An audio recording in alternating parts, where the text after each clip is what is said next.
రేపు నీ డబ్బులు ఇచ్చి తీసుకుపోతాను సార్తో చెప్తానా లేదు ఇచ్చి తీసుకోపోమని వాళ్ళ గుంజాల పెట్టు నువ్వు ఆడగా నాకే నువ్వు నాకు పగ కాదు లేదా శత్రువు కాదు నేను ఎందుకు మాట అంటే నేనే పెదవాను అనుకుంటాను ఇక నేనే నువ్వు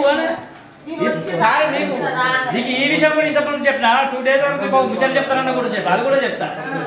నీ చెప్తా నీ మంచి కోసం నాకేం రాదని ఇప్పుడు కూడా చెప్తాను నీ మంచి కోసం చెప్తాను నన్ను అపార్థం చేసుకుంటా నువ్వు ఏం చెప్పాలి లాస్ట్ విషయం నీ ఉద్యోగం కాపాడుకోమని చెప్పాను ఇంతకంటే ఎక్కువ ఏం చెప్పాను నీ పొట్ట నీ కొట్టాను నీ పొట్ట నీ కొట్టాను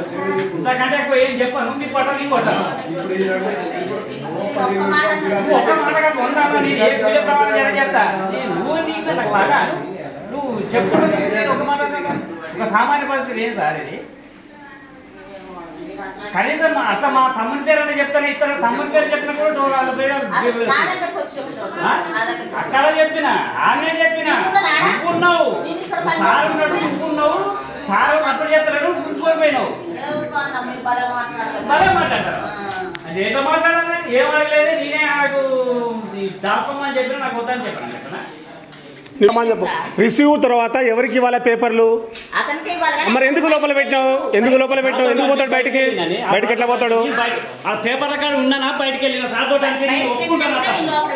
నువ్వు బయటకి ఎప్పుడు పోయినా సార్ సంతకం పెట్టినప్పుడు కూర్చున్నావా పిలిచినావు సిగ్నేచర్ పెట్టుకున్నావు సార్ కాడ పెట్టినాక నువ్వు గుర్తుకొని లోపల పెట్టుకున్నావు ఇది సలువు మల్లయ్య నాది కొమలవంచ పోలియో పానీల గురించి గత 4 రోజుల కింద అప్లై చేసుకుంటే ఫోన్ చేసి పోలియో పానీ రెడీ అయితే తీసుకుపోదురా అంటే ఈరోజు వచ్చినాక ప్రింటర్ ఖరాబ్ అయింది పేపర్ బయట తీసుకోమంటే బయటకు పోయి తీసుకున్న తర్వాత ఇలా సంతకం పెట్టండి రిజిస్టర్ సంతకం పెట్టినాక డీటీ సార్ ఏమన్నా ఖర్చులకు డబ్బులు లేవా అన్నాడు సార్ నా దగ్గర రూపాయలు లేదు సార్ అంటే